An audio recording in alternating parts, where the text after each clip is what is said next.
Wonderful. Well, good morning, everyone, and welcome to our first session of Wonk Week. My name is Alex Worth, and I'm the co-founder and CEO at Quorum.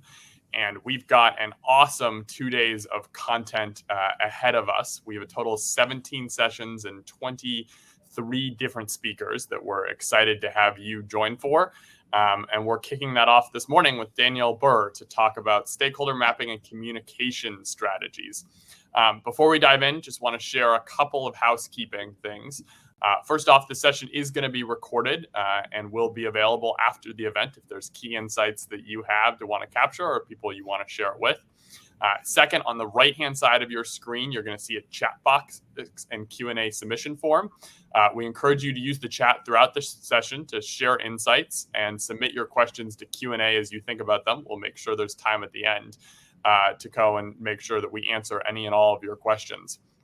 And with that, super excited to dive into the content today with Danielle. Danielle is the head of public affairs for McKinsey & Company, and previously was the head of federal affairs for Uber. She's one of the few veterans of Capitol Hill who's worked for both the Senate and the House leadership.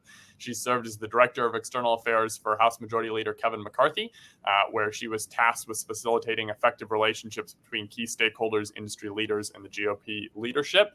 And in the Senate, Danielle worked for the Office of Whip Senator John Kyle, where she helped Senate leadership develop legislative strategy and served as a liaison to the advocacy community to help build support for legislative priorities. She also has very significant private sector experience, was a partner at Peck Madigan Jones, and worked at Navigators Global, counseling nonprofits, Fortune 500 companies, and trade associations. So we're super thrilled to have Danielle here with us this morning. And really excited to have this conversation about how to most effectively map, prioritize, and engage with stakeholders. So Danielle, thank you so much for joining with us. Thanks, Alex. Really excited to be with you all this morning. And reading that just sounds exhaustive. You've reminded me how busy I've been over the last decade plus. Well, and I skipped a couple of sessions too, I'll be honest in that. But I think this is an incredible example of being able to learn from that experience. And we really appreciate you sharing your time with this group today. Happy to do it. So I want to start in maybe the most basic level, which is how do you think about starting to define who your stakeholders are? I mean, there's so many people out there. Where would you give folks advice on where to start? Sure. Well, I think that it's a really big question and it's a really big task. And we're seeing stakeholder management as being, a real key pillar of a public affairs portfolio, right? And those stakeholders for every institution or organization or individual are really varied. As you go back through and, read over my bio, as I worked, in the Senate, my stakeholders were incredibly different than they were even in the House. And here at my firm now versus when I was doing multi-client work, your stakeholders are always really varied. And when it goes back to defining them, I really think that the paramount decision or the paramount reflection you need to make is, what are your goals? What are you ultimately trying to do? And who are the people that are going to be instrumental in helping you achieve those goals, right? And so is it a subcommittee in the House of Representatives? Is it an individual, state legislative body that controls your ability to operate? Is it a key influencer or community group that is going to help be a persuasive voice to helping you achieve those goals? So really, goal setting is a key part in my mind of identifying those stakeholders. And as you kind of work through those stakeholders, you obviously have your internal stakeholders and you have your external stakeholders. And I think that those both require their own dedicated approaches based on their needs and where they fit into your ability to achieve your ultimate goals, whether that's a legislative goal, whether that's a reputational goal, or, a message that you want to see permeated into a policy debate. So a lot of different ways to be able to slice and dice that stakeholder community, in my opinion. But at the end of the day, it goes back to goals and who are the different people who are going to help you achieve them. That's super great. If start with what the intention is, what you need to accomplish. I'm curious to go behind the scenes a little bit into the nitty gritty. How did you do the stakeholder identification? Did you spend a day with your whole team and say, let's map it all out? Did you like kind of keep a little notepad on your desk and add stakeholders to it? What did that look like? I do like notebooks, and I have a lot of notes on my desk and a lot of Post-it notes around. I'm a little bit antiquated in that way, but the Post-it notes move with me into my notebook. And so I'm a big fan of, kind of thinking through constantly and really engaging that way. But I do think that, for this role in particular, where we were setting up a new function, and this was not a function that my firm had previously embarked upon, there was a lot of internal conversations. There was a lot of that work being done around goal setting.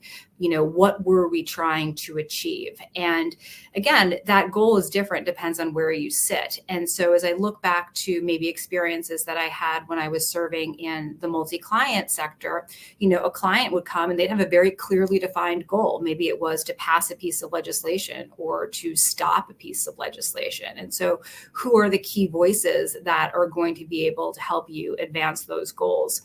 And as you start looking at lists, and whether they're lists that are compiled by, organizations like yours, or they're lists that you have from historical references, previous votes, perhaps, those are the ways that I really look to that stakeholder community. And a lot of times it's a whiteboard and there's a lot of circles and lines that are drawn to it. But getting key inputs from other stakeholders too, I think is a really valuable tactic to be able to pull into the debate, right? If somebody's talked about an issue for maybe some time, we all know how long it sometimes takes here in Washington, at least, to get action on something that we're trying to advance. There are people that you can talk to that have maybe done some various work around the topic before. Who have they worked well with? Where was a key voice when, the debate was last taking place? And utilizing those previous experiences is something that I found to be really successful too.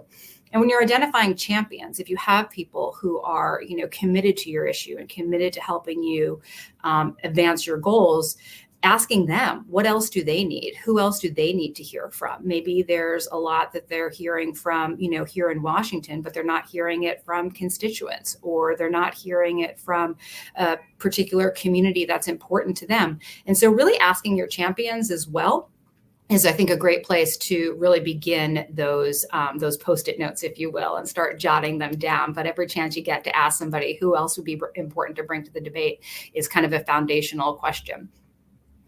I love that, of ask your stakeholders who they think the other stakeholders are. And it's so true, because you realize there's so many people that have influence and you may not know exactly where they all live. Yep. And memories are long, right? There's a lot of history around a lot of the things. As much as we think that we're doing things that are, innovative and new, there's probably some precedent out there in the past or in another geography to look at, to be able to say, this worked well here, or that didn't work well there. And so we want to mirror that, or we want to avoid that. So you mentioned you're currently setting up a brand new function at McKinsey, one of, or the largest global consulting firm. Tell the audience a little bit more about that as they help orient. And then I would be curious, how does that compare to maybe the previous experiences that you had at Uber and then working for Senate and House leadership? Absolutely. Well, I'll start with actually the reverse. And I'm just going to answer your questions about like leadership and previous roles, because I think it really juxtaposes the difference between this unique role right now that I have the privilege to serve in, where, as you read in my bio, whether that was working in the House or in the Senate, a lot of what I was trying to do was to advance legislative priorities, support the team to be able to do just that. And it was tapping into various stakeholder communities and understanding their points of view and how that could, help contribute to advancing the goals that we had set. And again, most of those goals were legislative. At the same time, my multi-client work then really reflected very similar goals as well. At a really kind of basic level, advance the legislation, gain more co-sponsors, stop the bill. Those were kind of the basic tasks. They all had various levels of intricacies and obviously various different stakeholders depending upon the issue. But a lot of times they were very much advocacy driven. And the stakeholders that we developed in helping to achieve those goals really looked towards how would that impact an advocacy exercise. And some were really quite basic, pass S123, and others were a little bit more detailed. When I made the transition to McKinsey, again, this is a really new function for a 100-year-old institution. The uniqueness about this role in particular is that there is no advocacy associated. My firm currently doesn't do any advocacy work. We don't support, passage or oppose legislation. We really don't take positions on public policy, and we don't, again, really do the traditional type of lobbying. And so as we were thinking about stakeholders, it's a little bit different, because as you would think about any, where that hypothetical of S123, which committee of jurisdiction does that live in? Okay, there's a basic stakeholder community. What state has the most impact, right? You have these kind of overlapping circles that are really quite obvious a lot of times for an advocacy effort. In this role now, as I think about what our goals are from a public affairs function, they're very different than that traditional advocacy. And I will say, for a firm that, has been around for nearly a century, not having this function before, we're not as well known in a lot of the spaces where the traditional advocacy work takes place, because, again, we don't do the advocacy. But we do think that we have a value proposition in a lot of our fact-based analysis that would be of use to policymakers. It doesn't necessarily say what position they should take, but rather, here are the analytics, here are the facts that perhaps both sides can appreciate and understand, and then develop their own public policy solutions surrounding them. And so that value proposition is fairly unique in my mind.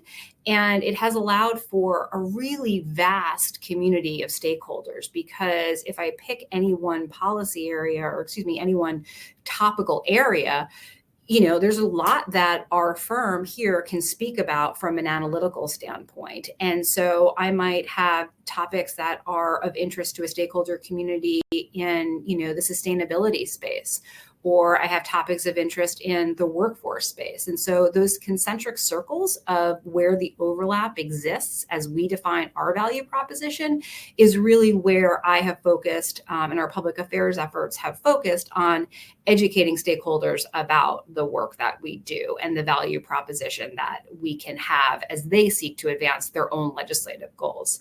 So it's a fairly unique role, and it's one that was really interesting to me to have the opportunity to tackle, given so much of my work in the past had been that direct advocacy. And this is a little bit of a different role. So the stakeholders and the communications surrounding the way that we do it are a little bit different. Some of those basic things that you would use as an advocate with your stakeholders about why yes or why no aren't just necessarily the communication strategies or the tactics that you would use in a role like this, where it's more about providing that fact-based research. So it's been really interesting to be a part of this journey. That's fascinating. And I think it's an excellent example of the many different ways that you can approach both the stakeholder engagement and stakeholder mapping. Mm-hmm. And I think oftentimes, and we'll see this with clients, use a lot of focus on a specific piece of legislation, but you realize that the influence really begins earlier in the process. And you can find so many different ways to engage with legislators based on the unique things that an organization might be able to bring to the conversation. Absolutely. Absolutely. I'm curious, what was the impetus that led McKinsey to say, hey, we need to have a public affairs function and create this and engage more with stakeholders? Sure. So that's probably a better question for, my bosses and the powers that be. But I think there was a recognition that there are, individuals out there are institutions out there who have really maintained a low profile. And what happens sometimes when you maintain that low profile is that other people define who you are, and other interested parties may make a determination or make a calculation about what your value proposition is, or what the work is that you do. And sometimes that's accurate and sometimes it's not. And so I do think that there was a desire on the part of our firm to maybe just demystify a little bit about some of the work that we do, and the areas under which we have impact and have been, privileged to be able to serve clients in. And so I think it was the desire to make sure that we were the ones telling our story and not letting others do it for us was the real impetus behind the desire to create this function here at McKinsey. And again, that's something that we had done in some spaces with some stakeholders, but it's not one that had been tackled in a really formal way with governments. And that's something that, like I said, I've been really proud to be able to help build within the firm. That's great. And I think it's just so smart. Oftentimes, you can get in this relationship where you're going in a time of crisis or a time of need to go talk with a stakeholder. And it's like, all right, well, who are you? What is this company? What do you do?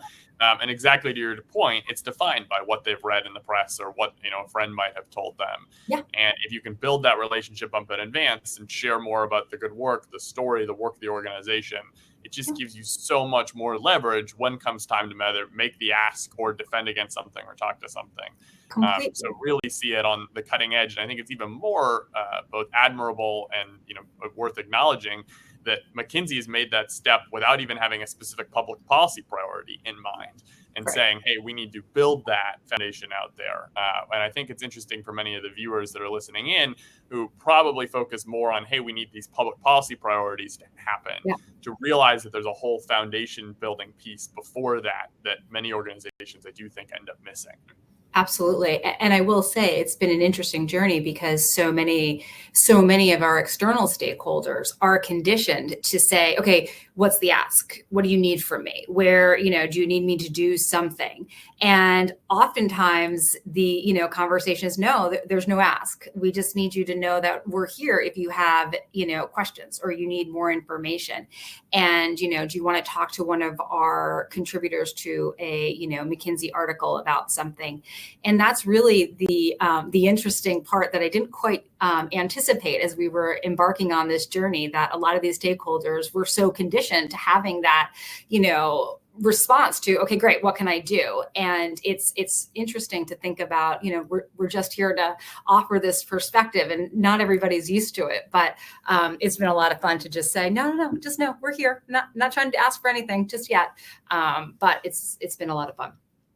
That's fascinating. I want to double click on that for a moment. We were at a panel at the Public Affairs Council conference with one of the chiefs of staff on Capitol Hill. And one of their advice was, get straight to the ask. Let us know what the ask is, be short and sweet. What advice do you have for folks who are going in without an ask, but rather just educate, introduce? Because I do think many folks are conditioned to okay, what do you need me to do? What can I do? Right. How do you handle those moments? And what have you learned that you think would be worth sharing? Oh, completely. And I think that any of us who have worked or spent any time in government at any level, and really truly any of us, right? I mean, our time is compressed. Our days are compressed. We're constantly trying to prioritize, what are the needs that I need to elevate to my stakeholders? What are the things that are moving from my Post-it note into my notebook and what's moving into, the recycling bin?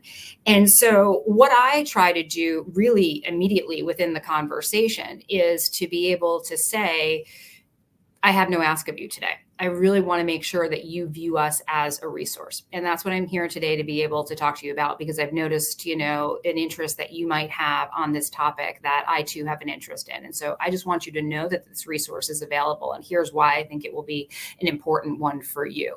And I think that going into that conversation and making it timely, even if you don't have the ask, the reason I'm here today is to tell you about this thing that I know is of interest to you and I know is important to you. And I want to be able to make sure that you have the resources available to you because, this moment in time is coming up. There's a reauthorization bill or there's this event in your district that I know that you care deeply about. I think making it timely, even if there isn't an ask, is how you make sure that it remains relevant and not just, eyes glossing over and people starting to look back down at their phones. So if you don't have a direct ask to make in that moment in time, I would really say to make sure that it's timely and relevant, because time is precious and you don't want anyone to think that you're wasting their time, but you need them to understand why it's relevant and why it's important to them right now. And I think that's something that sometimes can be missed as we think about the roles of the chief of staff or the policy director or anybody on a legislative team that, you're conducting a meeting with. You have to put yourself in their shoes. What's important to them and where does that importance in what they're trying to achieve mirror with the importance of what you're trying to achieve? And to be able to kind of marry those things together and make your ask in the way that is something that's achievable for both of your goals, I think is really the way to approach your strategy when you're having those conversations. That's great advice. The other one that I'd offer that I think probably happens too little is also turning the question around and saying, hey, how can I help you? Yeah. And it's so disarming because people are expecting the ask, expecting that, their job is to be out there. But it positions you totally differently in the conversation because suddenly it's like, hey, we're here to help you. We're on the team. And gives you a pathway in to build that relationship ahead of time. Absolutely. And people don't forget that, right? People really do remember. I know I at least personally do, those organizations or individuals at different points in my career, wherever I sat, to be able to say, wait, but what can I do to help you? And because we do share this goal. And so that's a great point. Thanks for raising it. So I want to talk a little bit about stakeholder prioritization. You've got all the stakeholders on the whiteboard. You've got circles around some, moving from Post-it note to Notepad. But there are so many people out there. How do you start to prioritize, and what advice would you have for organizations trying to figure out, well, all these people could be stakeholders, but who matters? Exactly. It's such a tough question. And there's a lot of different ways under which, you can put the microscope on that stakeholders. What I like to think about is, what is the smallest universe that is, particularly in this role, where a lot of this isn't as tried and true. A lot of this is new, right? Unlike maybe a issue that I was working on for a corporate entity, maybe it's a reoccurring tax conversation, right? Where you kind of know where the votes were before, that this state or this delegation is going to be the place where you're going to go. And so as I think about the stakeholder community that I'm looking at right now and how I've been narrowing it down, again, I go back to goals, right? What are the strategic goals that I have at a functional level, at a firm level? What are the messages that I want to be advancing? And where are those most going to resonate? Sometimes that's geographical, sometimes it's committees of jurisdiction, but I really try to zero in almost the smallest universe possible to create, a relatively decent sized sample and then test, right? Like informally do your message testing and see if this is working. Is this, the type of information that you want to receive from me? Is this information helpful to you in advancing your goals? One of the things that I thought about in the evolution of this function here in this role was, to my point before about our stakeholders not being super familiar with my firm or our work. We started out with a pretty foundational basic newsletter that just talked a lot about the work that we did, but at the same time work that was super relevant to the community and the stakeholders that we were working with. And so we put that out into the wild. And whether it was looking at analytics or understanding through personal conversations what content was most valuable, that then also created smaller stakeholder communities, right? So this was the community we knew that cared about this type of topic. This was a community we knew that liked this type of research. And that from there, these little circles and these little populations started to develop. And I think that we've done some really small bespoke things very slowly to engage with each stakeholder so that we feel authentically engaged with them and not really, again, this kind of mass blanketed tactic that we really don't have a good sense of how it's working. So hopefully that answers your question. It's been a bit of a learning exercise, but I would say if you had the luxury to be able to do it in a really small way and test, especially if it's in an area that is new to you or to your industry or to your goals, try it with a small group. Do a little bit of, pressure testing and two-way feedback to understand what's resonating and what works with them. That's great advice. I'm very curious about this newsletter and small group. So I think the newsletter is a fantastic first step of just, hi, here's what we're doing. Here's how you learn more about us. Yep. And it's really amazing when you start to get feedback of people being like, oh, I read it. And I saw this article. I saw this interest. But I'm curious about this small group concept. So if you have a group of stakeholders interested maybe just in one issue or one thing, how have you gone about engaging them beyond the newsletter and kind of taking to the next level? Has it been one-on-one, or are you doing like mini blasts and emails out to them? What does that look like? For us, it's been primarily one-on-one, right? It's using the information that we have from the newsletter and understanding what is generating interest to be able to then go into a meeting and be able to say, I think this is a priority issue for you because, it's something in the newsletter, something that you asked about. So let us kind of come in and tell you a little bit more about the topic. And by the way, is there anybody that you want to invite? Is there, a fellow committee member or a delegation member that also might be interested in this topic? Feel free to bring them along to the conversation. So again, almost letting our stakeholders help us create that stakeholder community as well, because that's been something that we have found, again, to be really authentic about the stakeholders. And we feel as though, or we've found that they then have a lot of interest in maintaining the relationship because they too see the value as a part of it. So it's been highly bespoke, and that's I think quite a luxury that we have, given I'm not trying to reauthorize a piece of legislation that's expiring in 3 weeks, right? I think your work is a little bit different if that's the type of advocacy that you're doing,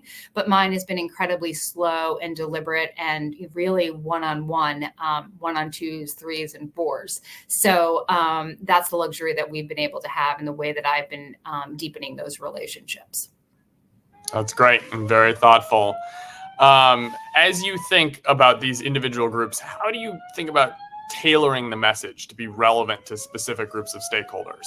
Sure, great question.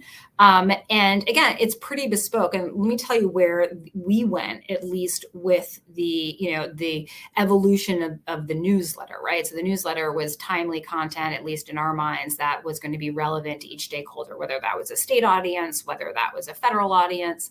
Again, just our content, our research. And from there, though, we had a pretty good understanding of the interest topics that colleagues or that stakeholders had.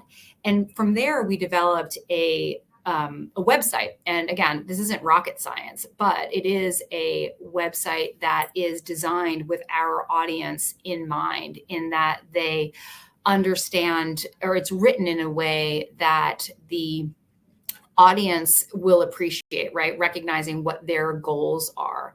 And so for us to be able to reframe some of that research in a way that resonates with our audiences, we created this website that has impact stories and also has some of the research that we've talked with the stakeholders about. And what we have done is, like I said, create this website. It has these really small targeted impact stories on topic areas that we know the stakeholders care about. And it's something that lives and breathes, and it's constantly evolving. And I hope that it becomes a resource for our stakeholders to go to proactively. But right now, we're really trying to direct them there, and we're letting them know that content lives there and content that they have expressed interest in. And it's a little bit of a deeper dive than the work that we pushed out in the newsletter. So if from there, we've created this other tool, and, I'm sure there'll be another evolution of it too. I'm still relatively new in the role, but, we're constantly learning and evolving. And that's been a lot of fun to be able to do. And again, in this role that doesn't have that direct advocacy immediateness that some other roles have had, there does feel like there's a little bit of a luxury of time in building the relationship in a really authentic way that I have found to be really valuable and successful. That's fascinating. Is the website publicly accessible? It is. And I can put it in the chat. It's McKinsey.com U.S. impact. And so it's targeted to a U.S. policy community. And it talks about the way that our firm contributes to the communities that we know that they care about. And for, again, a firm like ours that people might not be as intimately familiar with as previous employers of mine that, sat on your phone and push a button, get a ride, our, language isn't quite as common in some of the public policy circles. So this website's been a great tool for us and our team to be able to use and explain about our work in a way that we think resonates with this audience. That's great. And it will be fascinating to go and look at. I assume many people will be very interested in what you've created. I also want to ask the key question. We're obviously in a fairly polarized time as we think about Capitol Hill. What is your advice on tailoring messages differently to Republicans and Democrats? Would you recommend it, or don't go there? So I think that you have to have, at a foundational level, you have to have the same message. There are, in my opinion, because you as a voice are a trusted voice. And for so many of us in this this business, that's our currency, right? And so you have to be honest. And I think that telling one side one thing and another side another thing can be perceived as dishonest. Now, at the same time, I think that there are points that resonate with individuals, regardless of where they sit on the political spectrum, that resonate more so with one audience versus another.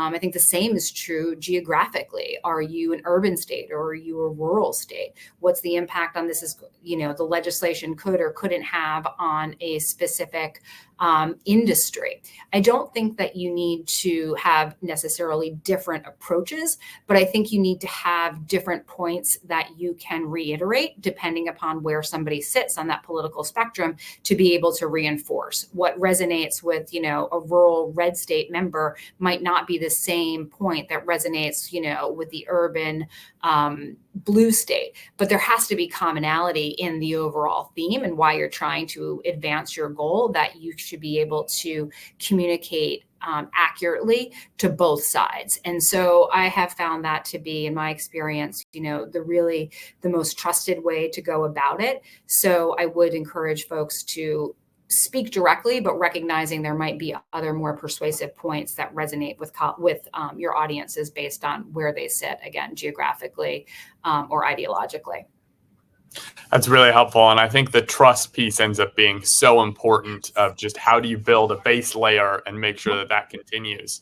Yeah. I'm curious to take a different variation of that question. Do you think at all about changing the communication based on who you're talking with? Obviously, members have sometimes, or usually have much less time than the staff does, and might need an even higher level overview. Or do you try and go as in-depth with members and legislators as you do with staff? And then does that change it all between the federal level and the state level? So I think that it all depends on the member and their staff, right?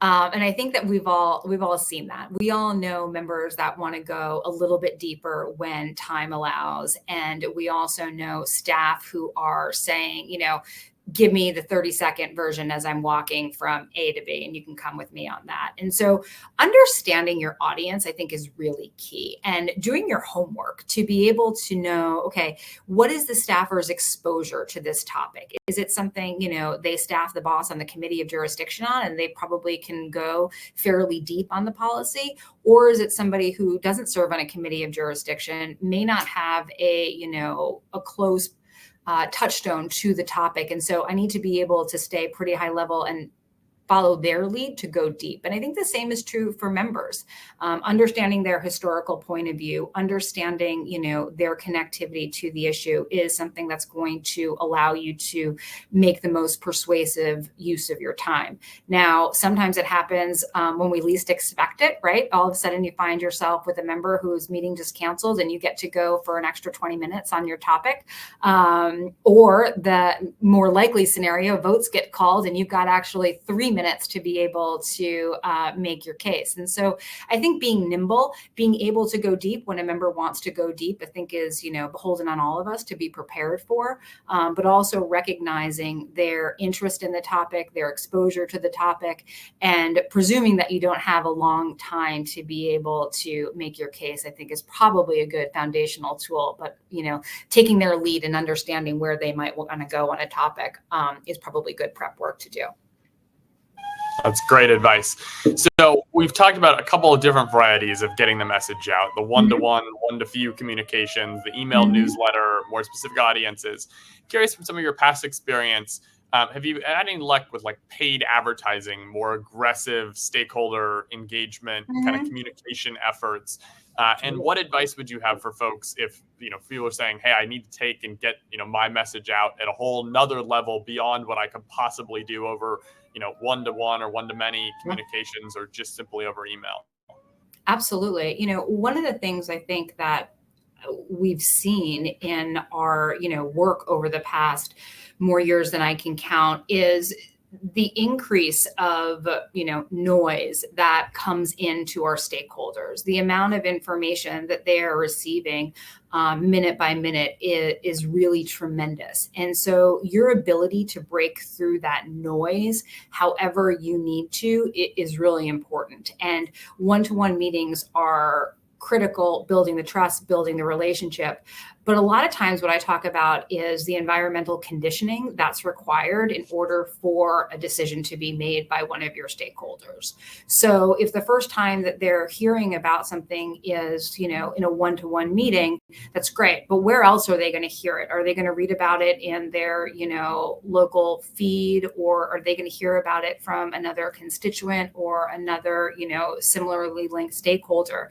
I think it's really important that messages come into those that we're asking to make decisions from a variety of ways. And there's so many different tools out there to be able to do that. And so whether that is, straightforward paid advertising that comes from a trusted voice to be able to explain the impact of a matter, or if it's something that's, a little bit more delicate and maybe a little bit more removed because people might not think about a strange bedfellow in terms of a stakeholder that might have an impact on an issue. And so I think it's really important to understand your issue and to understand your stakeholders and where they're getting their news and what moves them, or where they're getting their information, not just their news. And so sometimes that might mean maybe it's a member that does a lot of, virtual town halls or spends a lot of time, they're a retail politician. And so how are you showing up in their district? Or there's somebody that spends a lot of time, as we all do, on our phones. And so what is their content and how are you showing up in their feed? So knowing your audience, I think, is really important and where they get their information. But even more importantly is understanding the incredible amount of incoming that is happening to these individuals and how we're going to break through that noise and how do you make your voice unique. And that's going to be really different for everybody depending upon a variety of different things. Is it your one ask for your one organization throughout the course of the year? Is it just this one thing? Or is it, a litany of issues that you're tasked with trying to advance? And so prioritizing, I think that type of communication is important too, because you don't want to have too many asks in front of the same person at one time. Well, and I think it's a great reminder of just the amount of incoming that stakeholders at all levels are receiving, both, coming at them and that also, they're just seeing as humans, and that need to reinforce with multiple different messages, outreaches, engagement tactics. Because I think the idea of just, hey, we did one meeting, one email, one conversation doesn't end up being enough at the end of the day. And that's where it really is a broader engagement and broader campaign effort that goes into it. Absolutely. I'm curious to talk a little bit about reporting an impact. So obviously, a lot of people on this webinar end up having to go at the end of the year to their board or to their boss or towards the organization and say, here's what we did. Here's these efforts of stakeholder engagement. How do you think about reporting on impact and demonstrating the ROI of the engagement efforts? And what does that look like? It's really hard. Let's just be honest. It's really hard for folks in our industry, I think, to be able to communicate that in some communities, right? If there is a piece of legislation that, will impact your ability or your license to operate in a region, well, your board, your internal stakeholders are going to want to know, how you succeeded in that. And that's pretty cut and dry, right? But some of the softer, right? The reputational advancements, right? We went from 5 stakeholders or from 5 co-sponsors this year to 7. That incremental progress is something I think that we as professionals need to educate around. And I think that there's a varying degrees of sophistication within internal communities about what that means and what that doesn't mean. And so one of the things that I do, and there's a couple, I think entities around that are able to track public policy sentiment, which is a little bit different than, your consumer sentiment if you're a consumer brand. And so I do like some of those benchmarking tools that really do a lot of qualitative engagement with stakeholders to ask a little bit about it. And I also do my own. I ask, do you think about us? Have you been, when was the last time you heard something from our team? Just to be able to kind of get that sense. But it's hard. It's quite frankly, it's hard to do. And there's a lot of tried and true practices. And I think what happens is, again, going back to your goals and making sure that your goals are mirrored with your work, to communicate that early and often to internal stakeholders and show, individual KPIs will be determined from each goal. So maybe our goal is to get 3 more co-sponsors. Maybe our goal is for, a mention on a Senate floor debate, or maybe our goal is to, stop passage of S123. Whatever those things are, however you can track those, I think is going to be an important way to communicate to your internal audience, again, based on their level of sophistication and interest in the topic. And I think that will be varied based on, again, the goals. So I don't want to be too repetitive, but going back to those goals, having the KPIs, reflecting on them, I just did an effort where I went back and talked about click-through rates. And that was something I was surprised that resonated, right? And each internal audience also has different types of goals. And so understanding what their goals are and how you can help support them, I think is something else that's also very tried and true. That's great. And I think it's key to look at, what are the outputs and what actually move the needle and what are the inputs. Click-through rate is obviously one. The other one is just number of engagements with stakeholders. Have you had experiences reporting at all on number of engagements that we've had, and here's what happened in those engagements, and how has that been received? Yeah, I think it's usually generally well received, right? And it's also something that's scalable. If you have a team of 25, I would expect those numbers to be significantly higher than, the team of 2 that's managing, the same stakeholder community, the federal Congress, for instance. And so I think that it's also important to make sure that when you talk about those engagements, we talked about them in a variety of different ways, right? So there's the one-on-one meeting, there's the click-through that the office maybe had, there is the incoming that asked a question of us, all the various different ways under which we can have engagement, and tracking that in totality, I think is important to communicate internally as well, because there are going to be individuals where maybe the one-on-one is never going to happen. But at the same time, here's how we're engaging with them and here's how we're showing up. And so really, I've found success in making sure that there's an understanding of the various different ways under which engagement happens. And when it's reporting, recognizing that all of those engagements are included in the type of reporting. And so it's not just a listing of meetings, it's a list of touches. And those touches happen in a variety of different ways. I love that idea too, of where you're getting the inbound from, offices and what's been the result of it. Yeah.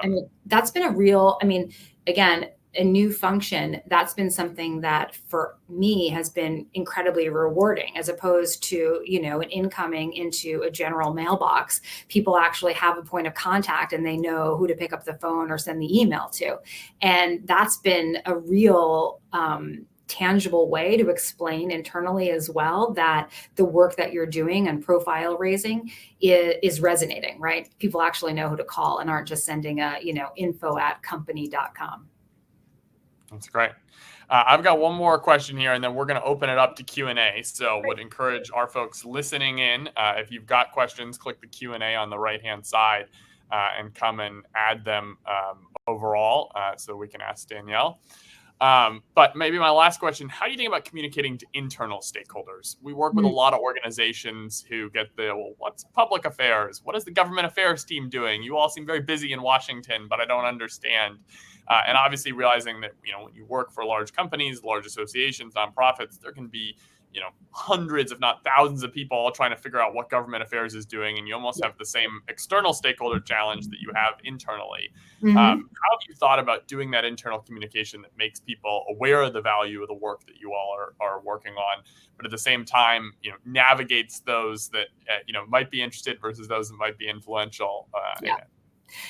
It's funny because I think that some of my multi-client work, when I had a lot of different clients, was more relatable to some of the work that I've done internally, in-house work, because you have a lot of different stakeholders and you have a lot of different clients inside your own organization. And so understanding those individual client needs is really, really important. And meeting with them frequently, right? So if you do your own internal mapping and you understand who the different internal stakeholders are that you're, want to be communicating with, because they're going to be, decision makers, or because they're influencers in your orbit, really spending time with them and understanding, one, their sophistication of the government relations and public affairs process, getting a sense from that team what their interest and engagement is, and then spinning it back to them so that they see your ability to help them achieve their goals, right? And so I think that it is bespoke, and it needs to be organized in a way that reaches each one of those, clients, if you will, your internal clients.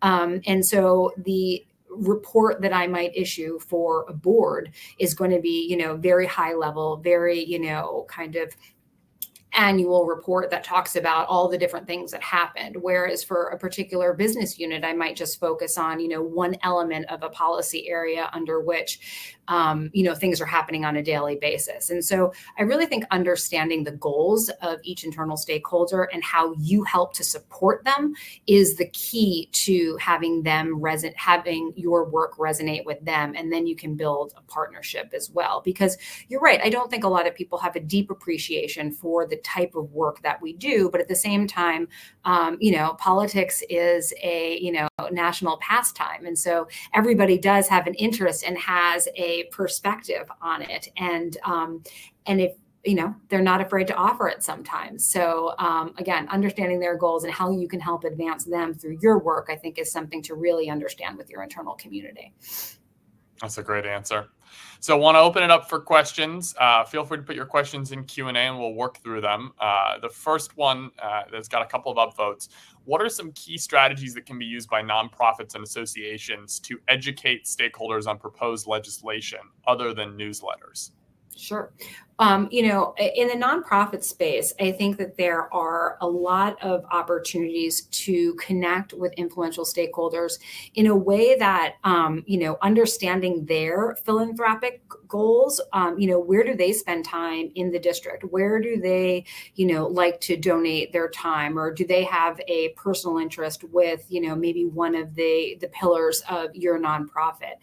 And so really making it local for them, if there is an overlap in the work that you do, maybe, in helping underserved communities in some way, then I would try to link back to a local example. And again, not try to make it too broad, but really make it a bespoke relationship and talk about the work that you do in a specific community, and really develop that one-on-one relationship in an effort to be able to deepen trust and deepen respect, and then, utilize that development of a champion to broaden it and go back to what I said earlier. It's like, is there somebody else that you work with that you think would also be interested in this? Or might you want to invite, another local official to join us when we do a roundtable on the topic in your district? And so I would start with identifying champions and asking them to kind of bring in others to the debate, or into the conversation, is a way that I would think about some of those nonprofit relationships, because so many elected officials are engaged in different ways. Some are more public about it than others, but really trying to understand if there's overlap in their philanthropic work or their passion to the pillars of your nonprofit, I think, is a great way to go about that. Wonderful. Our next question, if you're not actively advocating for a specific policy issue or legislation, how do you ensure that your team is still staying proactive instead of just being reactive? Well, I think that the nature of not doing advocacy work forces us to, or direct advocacy work forces us to be proactive, right? But I also think, so showing up and not having that, really hard ask, yes on 1, 2, 3, or no on S1, 2, 3. But at the same time, we have to remain timely and relevant. And so, at a moment when, maybe the entire Congress is focused on funding issues, and that's taking all of the proverbial oxygen out of the room, showing up and talking about I don't know, agriculture or something might not be appropriate. So we really have to think about how to be proactive in a way that's timely. And I think that that's the best way that we ensure that we stay proactive and not be completely reactive. It's a little bit unique. I certainly appreciate the question, but I do feel as reacting to the agenda that is happening is different than reacting to a negative moment in time, right? So I think of reactive politics or reactive advocacy as being the moment in time where something bad has happened, and so therefore we got to go chase that issue, right? Be the moth to the crisis flame. Instead, I think being reactive to and the environment that we're in is one that is respected and makes sure, conversation's timely and appropriate. So hopefully that answers that question and it highlights that distinction between, the reactive to something that's happening to you and the reactive that's happening kind of in the ecosystem that you're operating in. Yeah, I think it also goes back to the point that you made at the beginning around having specific goals that you're trying to accomplish. Yeah. And so in many ways, that goal is not going to be, a piece of legislation or co-sponsor, but it's, hey, we want to educate people on these issues or our work here and there, and coming back to that versus just sitting there saying, all right, well, how do we think about engaging? But really getting to, okay, what is the purpose of the engagement around? Totally. Our next question, what factors have helped you prioritize outreach to a long list of potential stakeholders? So in terms of like a long list of potential stakeholders, I mean, that's where it becomes a little bit more, I would say, generic, right? Because if you have a variety of different issues that you're trying to connect with them on, prioritization can be hard. But what I'll say is I'll probably go back to relevancy, right? What is the kind of major topic or major issue that large stakeholder community is looking at that moment in time, right? And so I picked on agriculture before, but maybe there's a, reauthorization happening in the Congress, and there might be something that, different ideologies are advancing or trying to insert into a debate. But at the same time, that is a topic that's happening. And so I try to prioritize, my issues against the relevancy of what, in this instance, the Congress is debating or doing, or what they will be doing. Alex raised before, not showing up when you have the ask and the moment of crisis is there, but leading up to it, right? So, 6 months from now, maybe there's going to be this topic that you've looked around the corner and is coming. And so how do you start preparing your stakeholder community to view you as a resource when that debate does come up? And so, again, I prioritize against my own goals, against, the relative nature of the debate that's happening at the moment in time. Our next question, how do we find out where people are getting their info? And maybe to elaborate on that, basically, how do you figure out how to influence people and put out messages into their environment and ecosystem that they're likely to see and read? And I think that that's kind of spending time and living within your stakeholder community too, right? As best you can. And I know that might be virtual. It might be through, consultants or through members that are spending time with your stakeholders, or however you find that way to engage with them. I would ask the questions, right? I mean, there's certainly places out there where you can go and they can provide you, a ton of different analytics about where people get news and what works and what doesn't. But at the end of the day, I also think that just having the honest dialogue gives you information, right? So like, do you check text or do you check your inbox? And just kind of like have that be a standard question when you're like having an engagement with people. Like sometimes I think that we forget about the personal nature of the work that we do. And it's not I don't think it's inappropriate to ask that question. Now, I think that, you have to catalog it and you've got to think long and hard about how you want to show up and how you want to use that information. But I think it's a really great pulse to be able to say, okay, we're back in office after, a pandemic. What does that feel like for you? How do you feel like you're getting information differently post that? And so I'm really direct and ask people a lot. And because I find it interesting. Now, does it all kind of go into my head and get used strategically? Probably at some level. But at the end of the day, I think really understanding from people, are you a podcast person or are you, a newsletter person? And everybody's a little bit different. And so again, there's a ton of places out there that you can make that ask of, and they have a ton of different analytics about way different demographics and ways in which groups get information. But at the end of the day, engaging with your stakeholders and asking that question, I think, is really valuable and pretty affordable as well. It's such great advice. It reminds me of talking with a former Democratic Hill staffer who was sharing their experience working in a Senate office. And they talked about how the entire office would listen to NPR on the drive in the morning. And they used to joke it was legislating by NPR, because everyone would walk in and hear some story and be like, what do we need to do on this major issue that no one had heard of until it was on NPR Morning Edition? Exactly. And realizing that you can find those little pockets where it's like, all right, if you're trying to reach that group of, Democratic senators, NPR is probably going to be your goal. And you might have never have thought of that without actually spending time. And it's also a great way to think about just building a relationship beyond just like, hey, here's my policy issue and ask, because everyone's happy to come and talk about, their favorite sources and what they're listening and where they're getting information on. Exactly. And it changes, right? And so it's a constant question that I think that we all need to reflect on, even from ourselves, right? And probably where you're getting your information is probably similar to where some of your stakeholders are. So really being thoughtful and deliberate as you think through, the way under which you get your news and information, I think, is probably telling as well. Our next question is around enabling stakeholder communications for McKinsey employees outside of government. And so how do you think about equipping people maybe outside of your team to interact with government stakeholders and liaise? And what does that look like? Sure.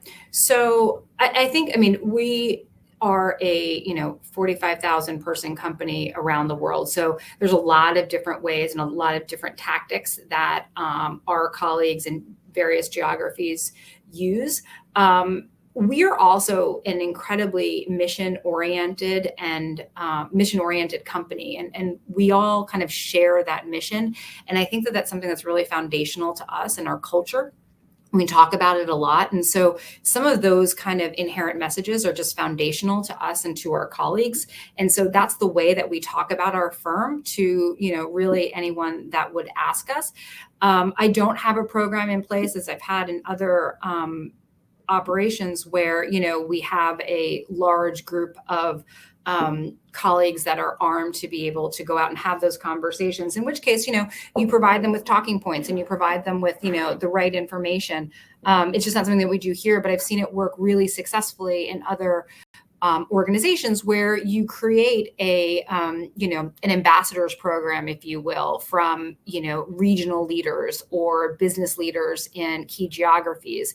And that group is, supported by the public affairs or the government affairs function. And it's provided with, talking points and information and ways to engage. And I think some of those key contact programs have really been successful for a lot of organizations, and really just providing them with information on how to engage and what to say when they engage is a really great way to scale any type of GR or public affairs program within your organizations. And so I would think about those kind of like key contact programs, and I've seen them work really, really well. I love the suggestion of key contact and ambassador programs, and we usually see some of our most sophisticated clients implementing them.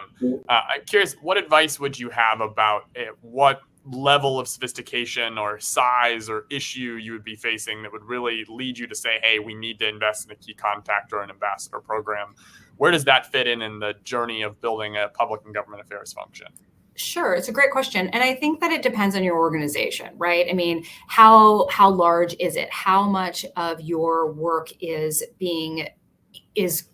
contributed to by, a state government or the federal government, right? What is the level of engagement? At different places I've worked, some folks have a business can live or die by an individual regulation or an appropriation, right? So you've got to be thoughtful about that. And I'd also think it has to do with the level of sophistication that your colleagues have on the topic, as well as the interest and the time that they have on it. I think you don't want to view this as something that you're asking people to do that they don't see value in. But if you have colleagues that are asking a lot about your work, or that, have great relationships with a local government because they, sponsor something within their communities, or they, host a fundraising event or a community day.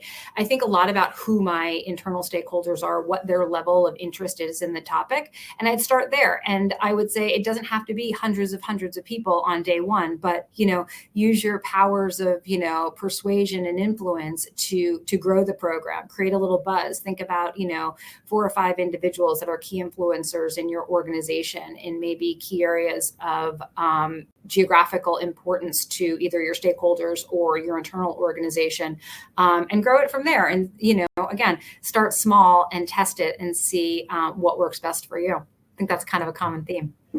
I love it. Well, Danielle, we're almost at the end here. Any parting final thoughts or key areas of highlights that you would hit around mapping, prioritizing, and communicating with your stakeholders? The one thing I would say is to constantly look at it, right? Constantly refresh it. If we've seen anything in, the last few years, there's constant change in whether that's positions internally to a Congress or internally to a state house, or postures on legislations that used to be exclusively one party dominated, and then it shifted. And so never think your stakeholder community is stagnant. Keep looking at it, keep refreshing it, keep making sure that you're giving them the timely and relative information that you have that's going to be most impactful to you, and really realize that this is dynamic and not to be too stagnant. So thanks for the time and the opportunity today, Alex. Glad to be with you all. Well, Danielle, we're incredibly appreciative of you offering the time, your incredible series of advice. I know I've learned some things from this, and we really appreciate you being a part of this. For those listening in, we are headed right into our 11 a.m. session, which is around unifying state lobbying and grassroots teams with Kara and Robert of the ALS Association. So sit tight right here, and they'll be on momentarily. Thanks so much, everyone, and thank you again, Danielle. Bye.